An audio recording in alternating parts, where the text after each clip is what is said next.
Oi, pessoal, tudo bem?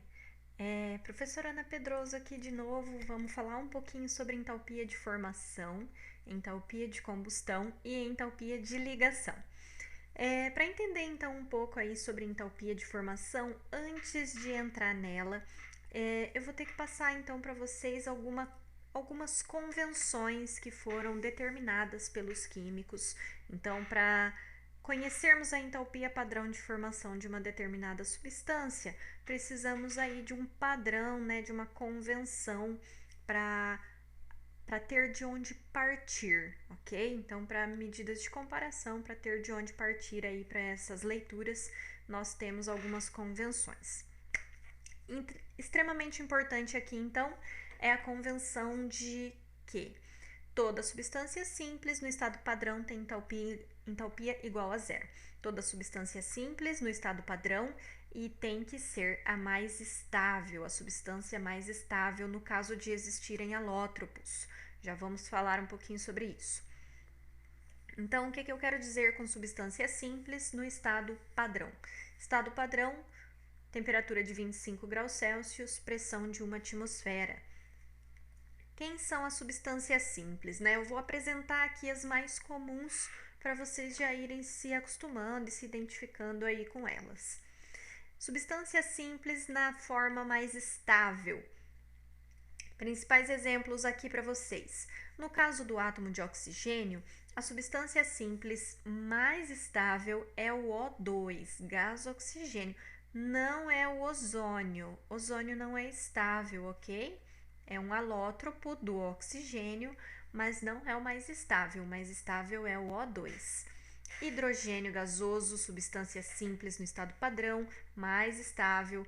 O cloro gasoso, o nitrogênio gasoso, o ferro metálico e o carbono grafite.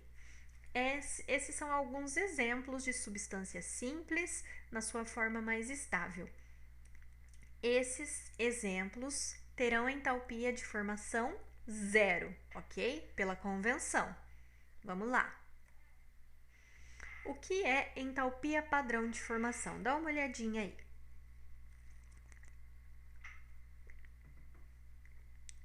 A entalpia padrão de formação, pela definição, é a entalpia, ou melhor, é a variação de entalpia verificada na formação de 1 mol. Dá ênfase nisso aqui, pessoal. 1 mol da substância considerada a partir das substâncias simples correspondentes, todas no estado padrão e na sua forma mais estável. Exemplo: eu coloquei aqui uma reação química, hidrogênio mais cloro, formando 2 mols de ácido clorídrico. Já até vimos essa reação antes, né? Aí eu tenho um ΔH e eu tenho aí que elas estão no estado padrão. Só que esta daqui é uma reação de formação. Eu posso dizer que aqui eu tenho um ΔH de formação, um ΔH padrão de formação? Não posso. Por quê? Porque, pela definição, ΔH padrão de formação, que eu vou representar desta forma aqui, ó, padrão, essa bolinha e um Fzinho de formação. O ΔH padrão de formação, ele é referente à formação de 1 mol da substância considerada. E aqui eu estou formando 2 mols de HCl. Então, não é reação de formação, não é ΔH padrão de formação. Como seria? O correto seria dividir tudo por 2, para que eu tivesse aqui 1 mol de HCl. E para isso eu vou ter que dividir todos os coeficientes estequiométricos e inclusive vou ter que dividir por 2 também o ΔH. Já falamos sobre isso no vídeo anterior. Então eu fiquei com ΔH padrão de formação, agora sim, é igual a menos 92 kJ. Está dentro das definições, está formando 1 mol a partir das substâncias simples, mais estáveis no estado padrão. Então, é uma reação padrão de formação, é um ΔH padrão de formação nesse caso. Ok? Exercício. Unicentro. Recentemente se descobriu os danos na camada de ozônio são bem maiores do que se pensava, principalmente sobre o continente antártico. O ozônio ele pode ser formado a partir do oxigênio, segundo essa reação química aqui. Tá aqui, ó. Em relação ao ozônio e aos seus conhecimentos de termoquímica, pode-se afirmar que, letra A reação de formação do ozônio é exotérmica. Olha o ΔH, pessoal. ΔH é igual a 280 kJ. Esse valor está positivo. Reação com ΔH positivo é endotérmica, absorve calor.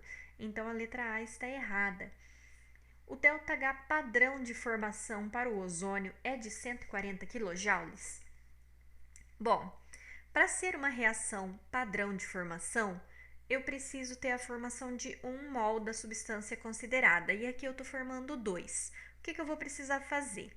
Dividir todos os coeficientes estequiométricos por 2 para poder atingir o número 1 ali, né, no coeficiente estequiométrico do ozônio, que é o padrão aí, né, que é a definição da entalpia padrão de formação.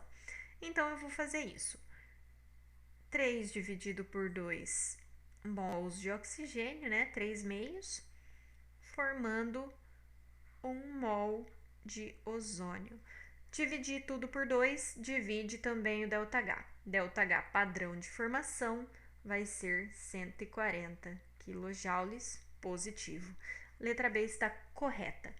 O ozônio é mais estável que o oxigênio? Jamais. O calor molar de formação de uma substância é sempre zero? Qualquer substância não, né, gente? Substância simples, no estado padrão, na sua forma mais estável, aí seria zero. E letra E. A variação de entalpia de uma reação química independe do estado alotrópico dos reagentes? Acabei de ver que não. A entalpia do oxigênio gasoso, né, do O2, é zero e a entalpia padrão de formação do O3 é 140 kJ. Então, depende da alotropia, sim. Vamos lá, prosseguindo aqui. Tentando falar um pouquinho rápido aqui, né? Vamos lá. Bom, gente, para que eu posso usar a entalpia padrão de formação? Eu tenho aqui uma reação química que não é uma reação padrão de formação, né? Nós vemos aqui que eu não tenho mais todas as substâncias simples, né, nos reagentes, não tenho sendo aqui 1 mol de formação do produto, então não daria para encontrar um ΔH padrão de formação. Mas, pessoal, voltando aqui para a apresentação, se eu souber o ΔH padrão de formação de todas as substâncias, eu consigo calcular o ΔH dessa reação química aqui. Então, a importância do ΔH e padrão de formação também é essa. Ela me permite calcular o ΔH de outras reações. Vamos entender como que isso funciona. Eu sei que ΔH é entalpia dos produtos menos entalpia dos reagentes. Será que, sabendo o ΔH de formação do CO2 e do CO, dióxido de carbono e monóxido de carbono, será que sabendo esse ΔH padrão de formação eu consigo o ΔH da reação, desta reação química aqui? Consigo. Eu vou ter que calcular ΔH é igual a entalpia dos produtos menos a entalpia dos reagentes. Então, tem que ir com calma, com cuidado, para não esquecer dos sinais e nem de considerar todos os reagentes e todos os produtos. E a sua proporção, muito importante. Vamos entender um pouquinho aqui. Entalpia dos produtos. Quem são os produtos? Nesse caso, eu tenho um só, que é o monóxido de carbono. Só que está sendo formado 2 mols de CO. Não pode esquecer de considerar a estequiometria, não pode esquecer de considerar essa proporção. A entalpia padrão de formação do monóxido de carbono é menos 26 quilocalorias por mol. Só que aqui está sendo formado 2 mols. Então, vamos colocar aqui, né? Vamos substituir, mas eu vou ter que multiplicar por 2, não pode esquecer. A entalpia do produto é menos 26, né? Entalpia padrão de formação. E eu multipliquei por 2 para ajustar o coeficiente estequiométrico. O menos da fórmula, então eu já terminei aqui os produtos, agora eu vou para os reagentes. A entalpia padrão de formação do gás carbônico é menos 94. Cuidado com os sinais. E a entalpia do carbono grafite, por que ela não está tabelada? Porque é substância simples na sua forma mais estável. É zero, não precisa nem aparecer aqui na tabela. E eu nem preciso somar aqui, porque é zero. Então, vamos lá, agora é só resolver. Menos 52, menos com menos vai ficar positivo. E aí, eu tenho menos 52 mais 94, resultando 42 quilocalorias. 42 quilocalorias como ΔH desta reação aqui, ok? Continuando, temos mais um exemplo. Nesse exemplo agora, eu tenho 2 reagentes e um produto. Todos eu vou ter que colocar na fórmula, né? Então, essa é a diferença aqui. Entalpia dos produtos menos entalpia dos reagentes. ΔH é igual. Quem são os produtos? Só o cloreto de amônio. Cloreto de amônio tem ΔH, tem entalpia padrão de formação igual a menos 314, menos da fórmula, porque eu não tenho mais nenhum produto, e agora vem todos os reagentes. Entalpia padrão de formação da amônia, menos 46. Entalpia padrão de formação do HCl, menos 92. Beleza? Resolvendo. Esse exercício eu não tive que multiplicar, porque todos os coeficientes estequiométricos é 1, ok? Só 1. Essa frase ficou estranha, né? Sempre 1. Vamos lá. Menos 46, menos 92, vai ficar menos 138. Faço o joguinho de sinal, então vai ficar mais 138. ΔH é igual menos 314 mais 138 menos 176 kJ. Gente, tem mais um exercício. Esse daqui tem que multiplicar, hein? Esse daqui tem coeficiente estequiométrico. Toma cuidado. Olha lá. Esse daqui eu quero que vocês resolvam para treinar. Então, para o vídeo, tira um print e resolva esse exercício aí. Foi? Vamos continuar então. Entalpia de combustão. A entalpia de combustão, pela definição teórica, é a variação de entalpia verificada na combustão de 1 mol da substância considerada. Então, é 1 mol de combustível. É sempre este composto aqui, ó, ele sempre vai estar no reagente. Toda reação de combustão completa, ela tem o mesmo perfil. Você sempre vai ter o gás oxigênio como sendo o outro reagente. E se a reação de combustão foi completa, você sempre vai ter como os produtos gás carbônico e água, ok? E aí é necessário balancear caso o exercício não tenha feito isso para você. Mas os reagentes e produtos são sempre esses. Outra informação importante sobre combustão. Toda combustão é exotérmica, então toda combustão vai liberar calor, geralmente muito calor. ΔH vai ser sempre negativo. E toda combustão completa produz CO2 e água. Acabei de falar isso. Vamos entender então um pouco sobre como vai ser utilizado aí, como vai cair em um exercício o conceito de entalpia de combustão. Coloquei aqui um exemplo para vocês. A queima de 1.000 gramas de metano liberou 55.000 kJ de calor. Com base nessa informação, calcule o calor de combustão em kJ por mol. Calor de combustão tem que ser a variação de entalpia verificada na queima de 1 mol da substância considerada. isso daqui é 1 mol de metano? Eu não sei. Quando eu tenho que fazer qualquer tipo de correlação entre massa e quantidade de matéria, né, entre massa e mol, eu já sei que eu vou precisar de massa molar. Então, se tem que fazer relação entre massa e mol, precisa da massa molar. Quem é a massa molar do metano, CH4? Vou precisar da massa do carbono e da massa de 4 hidrogênios. Vamos fazer aqui em cima. A massa do carbono é 12 e eu só tenho um átomo aqui na estrutura, então é 12 mesmo. Hidrogênio tem massa 1. Como eu tenho 4 átomos, multiplica por 4. Total, 16 gramas por mol. Cada mol de metano pesa 16 gramas, ok? Só que eu tenho 1000. Nossa, eu tenho muito mais que um mol, gente. Vamos colocar assim, 16 gramas equivale a 1 mol, que eu acabei de descobrir. A mesma unidade sempre uma embaixo da outra, né? 1000 gramas equivalem a quantos mols? Então, faz aí a multiplicação, faz a regra de 3, 1000 dividido por 16, 62,5 mol.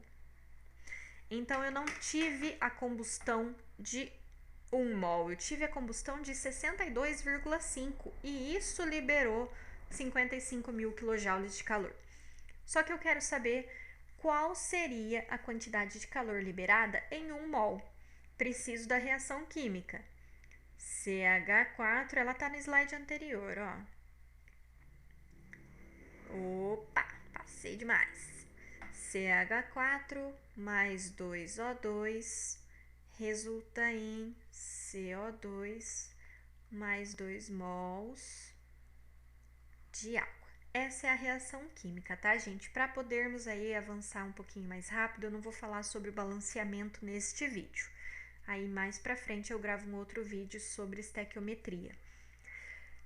Bom, aqui nessa proporção, nesse coeficiente estequiométrico, eu tenho 1 mol de CH4 sendo queimado. Só que no meu exercício eu tive 62,5. 62,5 mol de metano liberou 55 mil quilojoules de calor.